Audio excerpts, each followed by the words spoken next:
People have ever really studied the scriptures very much in the book of Isaiah, where it talks about the one that they call Lucifer.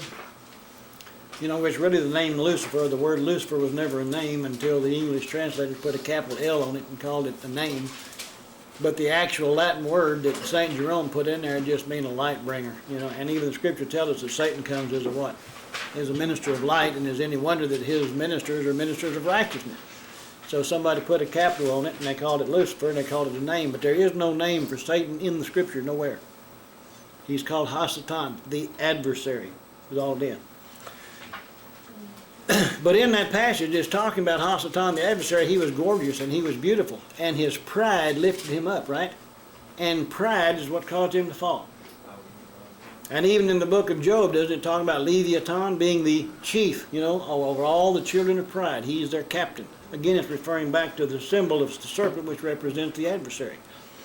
But in verse 25, it says, "Now in all Israel there was no one who was praised as much as Absalom for his good looks. From the sole of his foot to the crown of his head, there was no blemish in him. And when he cut the hair of his head, at the end of every year he cut it because it was heavy on him. When he cut it, he weighed the hair of his head at 200 shekels, according to the king's standard." His hair was his crowning glory. I think there's another place in there later on where he was running from some soldiers or something, and he run under a tree, and his hair got hung up in this tree by his hair. And then all the soldiers come along and killed him with spears, didn't they? But his downfall was his pride. It was in his hair. Does that have any effect or bearing on today's society? Does that have any fit somewhere or any kind of a match? I'm just asking the question. Go to 2 Samuel 18.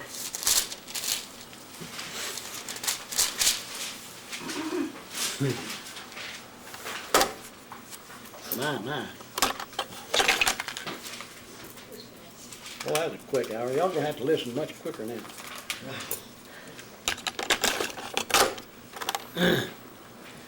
In 2 Samuel 18 and verse 10, well, let's back up a little bit in verse 9 there. It says, "Then Absalom met the servants of David. Absalom rode on a mule.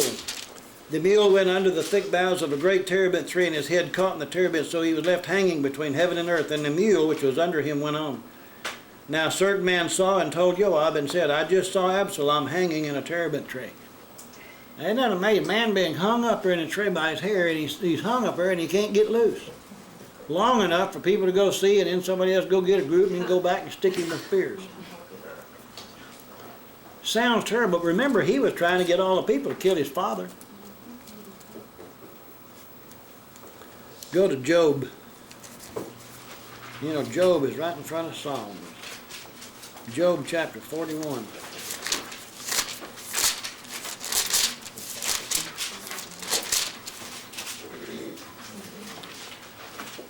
If anybody hadn't ever really read this chapter, I'd just, in your spare time, go read the whole thing. It's really very interesting. But in chapter 41, look at verse 1. "Can you draw out Leviathan with a hook?"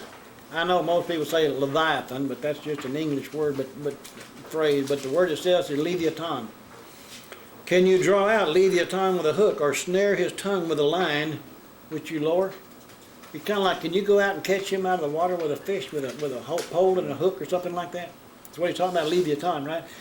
Most people don't realize that there is a tradition within Jewish tradition where they celebrate, you know, yearly basis, you know, the feast of what they call the Feast of Leviathan. But not knowing why. But if you can ever get them to read the book of Revelation, where it talks about the death of the serpent and everything, you know, and the feast of the birds and all this kind of stuff, you know, that talks about in the end time, they will say, "Oh, that's Leviathan." Talking about the multi-headed serpent that comes out. There's a connection in there that goes back over in Revelation when we begin to understand these festivals and the traditions. But verse 1 is, "Can you draw out Leviathan?" And then it goes through and describes all the things about him, the scales and all this thing about what he is. But then in verse 34, "He beholds every high thing. He is king over all the children of pride." That's talking about a serpent. Isn't it any wonder then that the serpent began to be associated with Hasatan, the adversary? Now going back to Leviticus 21,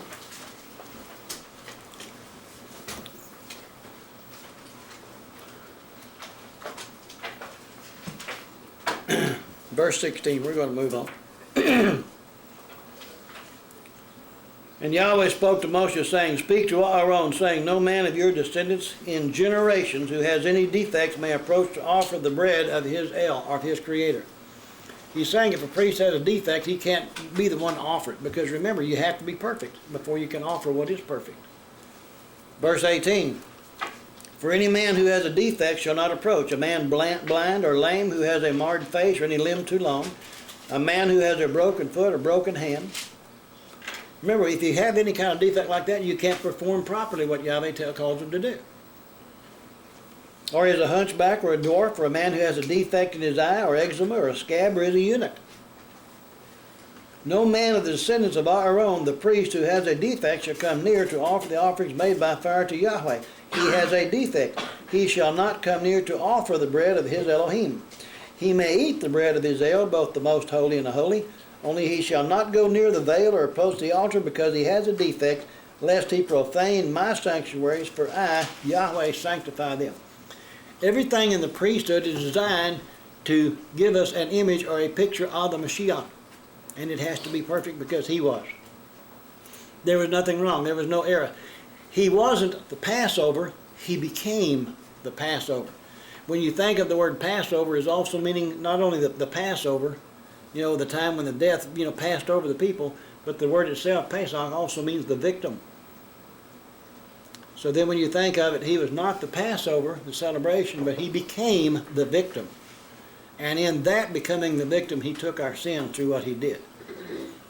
The big problem with people understanding, one trying to represent the other and trying to understand all the things that are in Messiah being represented by all the festivals and trying to fulfill all of them. And remember, if a festival is a picture of him, it can't be perfect. King Solomon was a king of peace, but what Solomon did was not perfect. If it was, he would have been a real thing, right? So he was just a type or the shadow that points to the Messiah. It can't be perfect, because if it was, it would be the real thing. In verse 24 it says, And Moshe told it to Aaron and his sons and to all the children of Israel. But a man with a defect will not be able to perform properly. Also, he will not symbolize the true Messiah. The reason so many people today follow false presentations, false messiahs in the Scripture says, anybody who preaches a doctrine other than what we have taught, let him be what considered anathema or cursed forever. Anybody who brings the gospel of a different Messiah, don't follow him.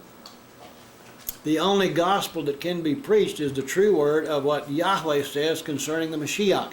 If you go by any tradition or anything anybody else says, what they present, if it changes one word somewhere, it's not giving you a true picture of the true Messiah. And it is a false doctrine. And if you don't study this word for yourself and know exactly what it says, you will never know anything other than what somebody else says, me or anybody else. And I don't care who's teaching you, if you don't know from what the word says, it's hearsay. You got to have it from this word yourself. You got to study it and know it. All I'm trying to help people do is learn how to let Scripture match Scripture so that you can get the full understanding of it. Chapter 22. Whew. Got through that one, didn't we? Now in verse 1 and 2 it said, Then Yahweh spoke to Moshe, saying, Speak to Aaron and his sons, that they separate themselves from the holy things of the children of the sons of Israel, and that they do not profane my holy name, which they sanctify to me, Ani Yahweh. You see, when they bring these offerings and these gifts and these sacrifices, they have set these things apart and they belong to him. They're set them apart for him. They are holy and must be regarded as such. From the time that person decides that I'm giving it to Yahweh, then who does it belong to? If somebody gives it to you to use, but it's for him, actually you have to use it in a way it would be for him, because it's not yours, it's his. If you use something that's given to you as unto Yahweh in a different manner than what it was intended to be used, then you have what? Defiled the name of Yahweh, because you've broken what Scripture says. And remember, his name is what? All of his word. If the priest becomes impure for any reason, he must separate himself to prevent contaminating the gifts of the peoples, and therefore he would profane the name of Yahweh. In verse 3 it says, say to them, whoever of all your descendants throughout your generations who goes near the holy thing which the sons of Israel sanctify to Yahweh, while he has uncleanness upon him, that person shall be cut off from my presence. I am Yahweh. You see, the understanding that Yahweh has about those things the people are consecrating to him is very important to him. And if somebody takes that thing which has been dedicated to him in an improper way or uses it improperly, he looks on it as being very bad. What did he say? That person shall be cut off from my presence. Can you really think of anything right now, those of you who have come to know, can you think of anything any worse than being separated from him totally?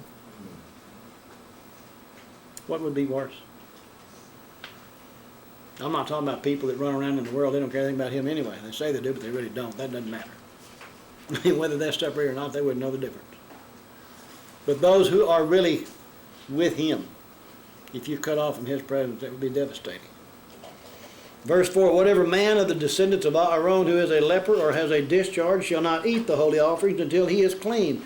And whoever touches anything made unclean by a corpse, or a man who has had an emission of semen, or whoever touches any creeping thing by which he would be made unclean, or any person by whom he would become unclean, whatever his uncleanness may be, the person who has touched any such thing shall be unclean until evening, and shall not eat the holy, the set-apart things, unless he washes his body with water. And when the sun goes down, he shall be clean, and after it he may eat the holy offering, because it is his food. It's really funny, Messiah, when he was at the well with the woman, that he revealed himself to, in the Gospels. And the disciples had been somewhere else, and they came up to him, and he was talking to them about he had food to eat of which they knew not, and they were, running around trying, who brought some food? That's what they went to buy, but, and then he already had some. And they're saying, well, who brought him some food? Who did this or that? And he said, no, you don't understand. My food is to do the will of my Father in heaven. What would be our food then, if we're trying to be like him? Our food would be to do the will of our Father in heaven. If you're not trying to do that, then what are you doing? Whatever the world wants you to do. Or the neighbor, or somebody. But you're sure not trying to do what Yahweh wants you to do.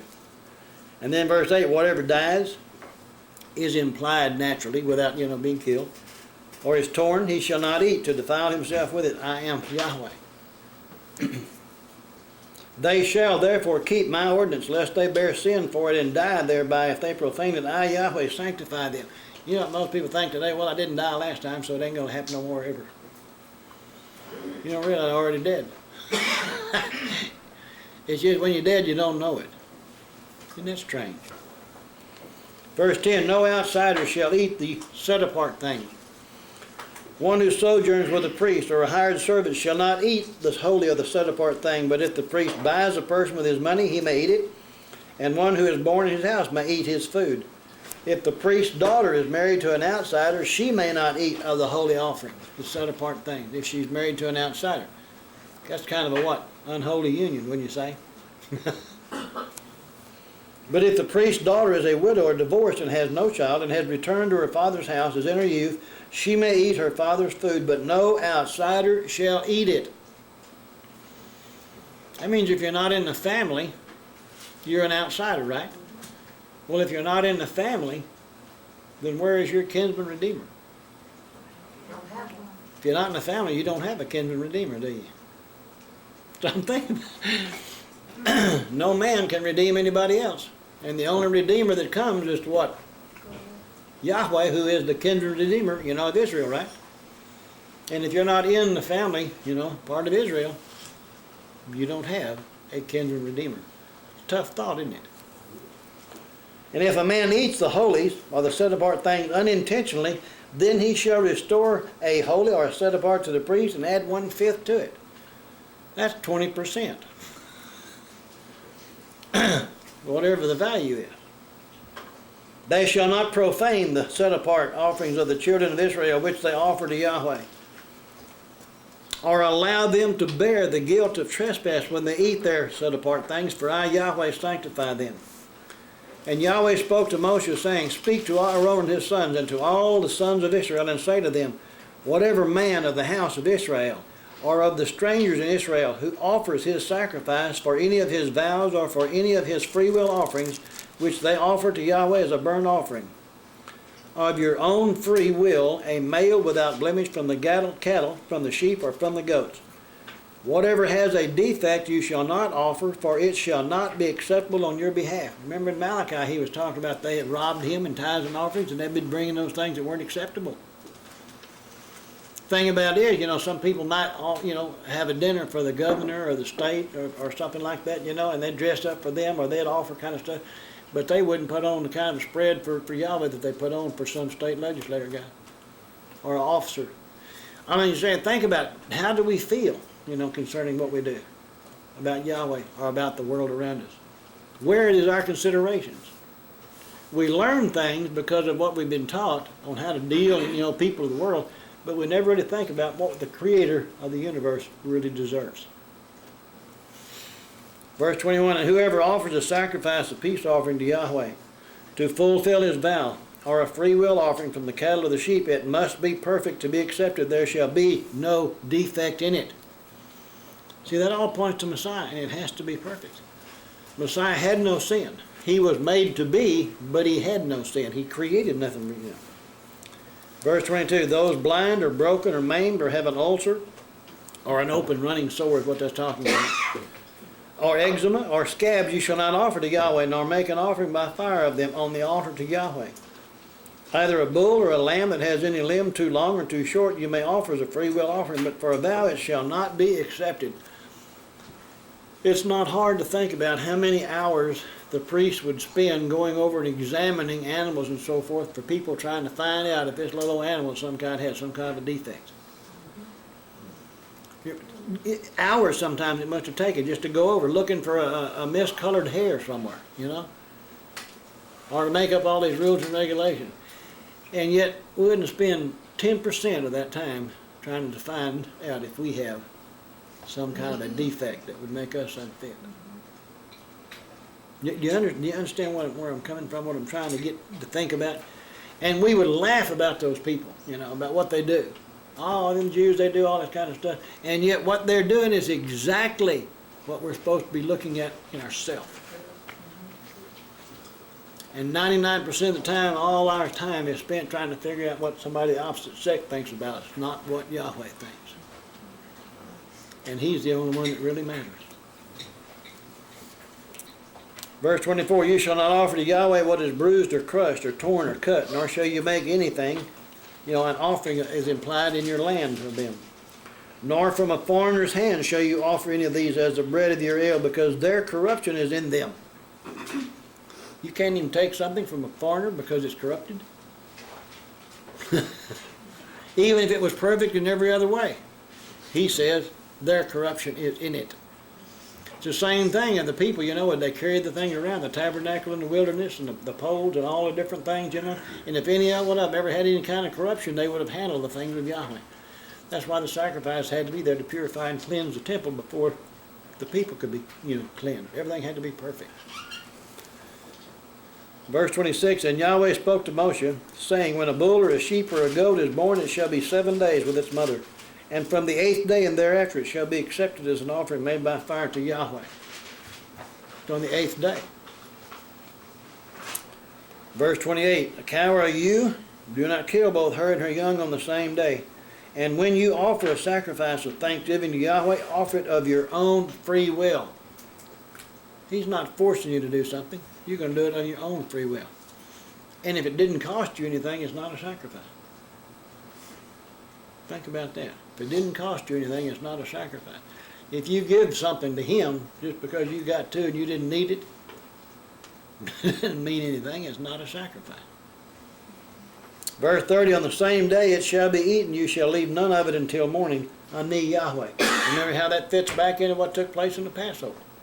We can apply all these little things and look at all these little nuances as they go from one to the other and how it all fits back towards him. Verse 31, he says, therefore you shall keep my commandments and perform them. Ani Yahweh. Keep and do, keep and do, keep and do. You can know all of it, but if you're not doing any of it, it's a waste of time. Those who are doing what they know are a whole lot better off than those who know everything and don't do nothing. Verse 32, you shall not profane my holy name, but I will be hallowed among the sons of Israel. Ani Yahweh, who sanctifies or sets you apart, who brought you out of the land of Egypt to be your Elohim. I am Yahweh, Ani Yahweh. He is setting us apart with his commandments if we do them. If you're not doing what he said do, then you're not being set apart by him. I mean, that's really, I don't think that's a hard concept to get a hold of. If you do what he says do, then you are in a process of being set apart by him. But when you start doing the things that his word says do, a lot of other people are going to look at you and say, oh, well, you kind of weirdo or something, you know. But who cares what they think anyway? I mean, really and truly, in the scheme of things, what difference does it make what somebody who doesn't follow Yahweh, what difference does it make what they think or believe or anything else? You're not being measured by somebody else. You're being measured by how you compare to Messiah.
In your Bibles it says something like a song of ascent or a song of degree. That, actually in the Hebrew text, those words are in the Hebrew. But you don't translate them the way they've done it, trying to give you some kind of a title for it.